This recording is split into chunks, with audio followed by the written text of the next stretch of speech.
Hello friend, आप सभी का हमारे यूट्यूब चैनल पर स्वागत है।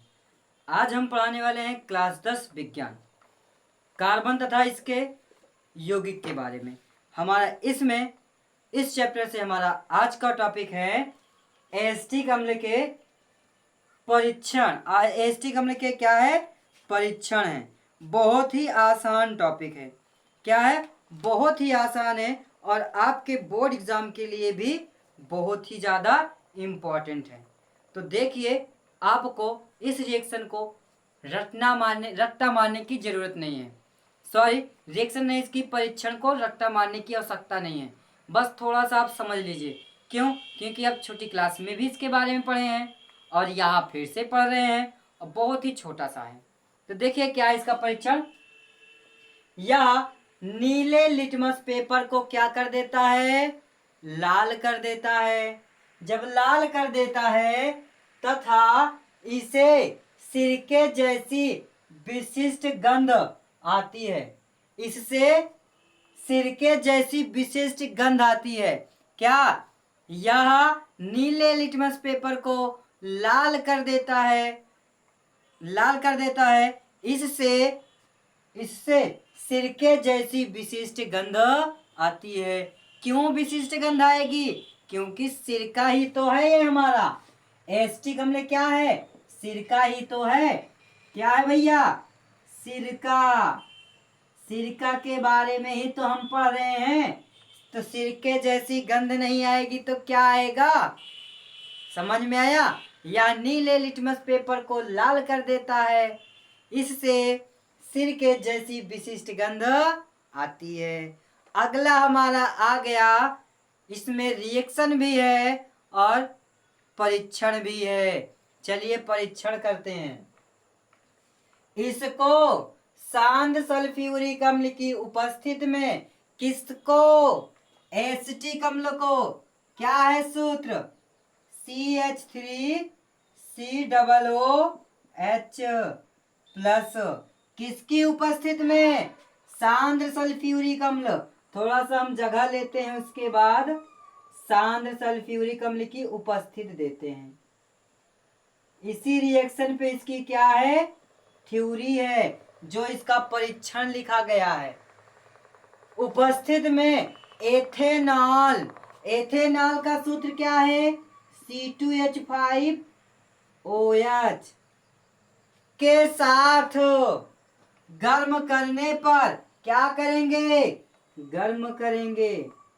गर्म करने पर फलों जैसी मृदु, मृदु का मतलब सड़ गया है। फल क्या है? सड़ गया है। और उस फल का जिस प्रकार से गंध आती है, उसी प्रकार से इसका एथेनोइक अम्ल की क्रिया अल्कोहल के साथ जब कराते हैं तो सड़े गले फलों के जैसी गंध आती है। तो क्या है? मृदु गंध युक्त एथिल एसीटेट बनाता है। क्या बनाता है? एथिल एसीटेट बनाता है। चलिए इसकी रिएक्शन करके दिखाते हैं। बहुत ही आसान है, रट्टा मारने की जरूरत नहीं है। और यह जो रिएक्शन होगा इसे एस्टरीकरण विक्रिया भी कहते हैं। अब यही जान लो, इसके पहले भी एस्टरीकरण विक्रिया मिला था, फिर से एस्टरीकरण विक्रिया मिला। और तो इसका मतलब बहुत ही ज्यादा इंपॉर्टेंट है। क्या है? ये वाला जो परीक्षण आप पढ़ रहे हो, IMP, बहुत इंपॉर्टेंट है। क्यों है? क्योंकि इस अभिक्रिया में एस्टरीकरण अभिक्रिया लग रही है।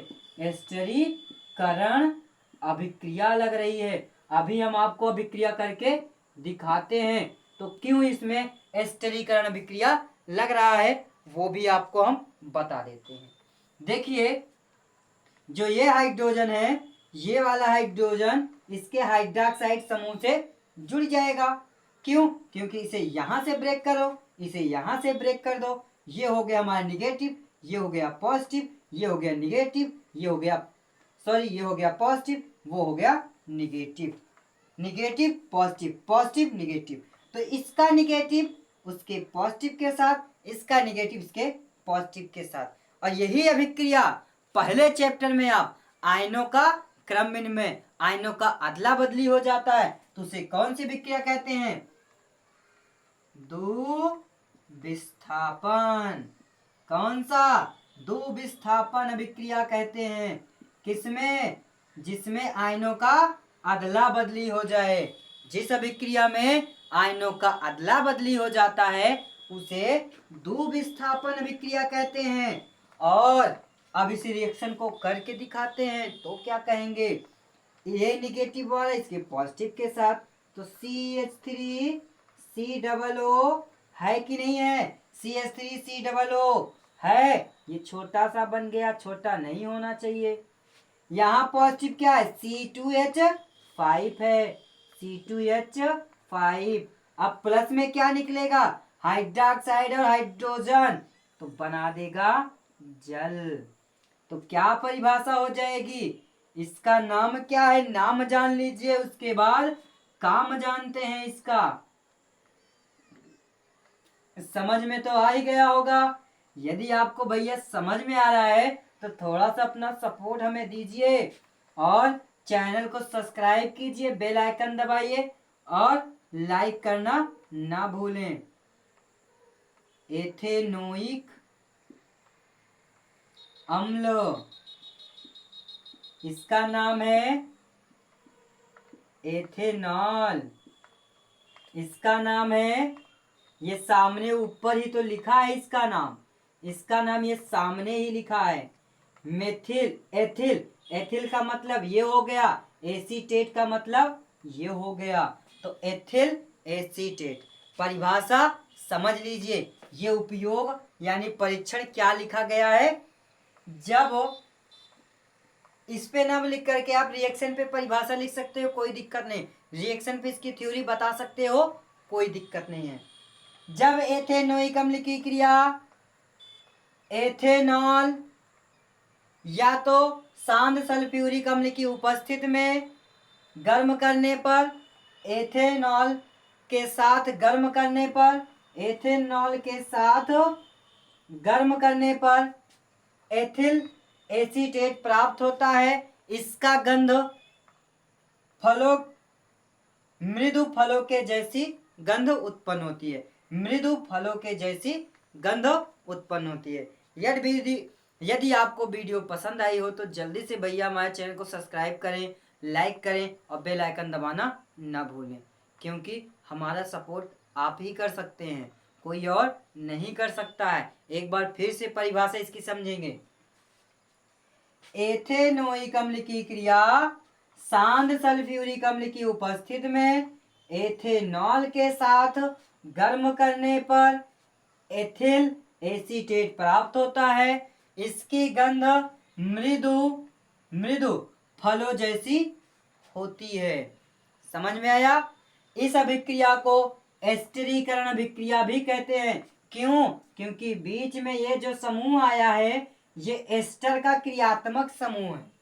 ये एस्टर का क्रियात्मक समूह है, इसलिए इस अभिक्रिया को एस्टरीकरण अभिक्रिया भी कहते हैं। और इस अभिक्रिया को द्विविस्थापन अभिक्रिया भी कह सकते हैं, क्योंकि आयनों का अदला बदली हुआ है। ये माइनस पॉजिटिव, पॉजिटिव माइनस, आयनों का अदला बदली हुआ है।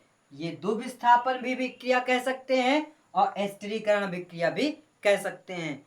ठीक है, समझ में आ गया? तो जल्दी से चैनल को सब्सक्राइब करें, लाइक करें और बेल आइकन दबाना ना भूलें। वीडियो में अंत तक बने रहने के लिए धन्यवाद।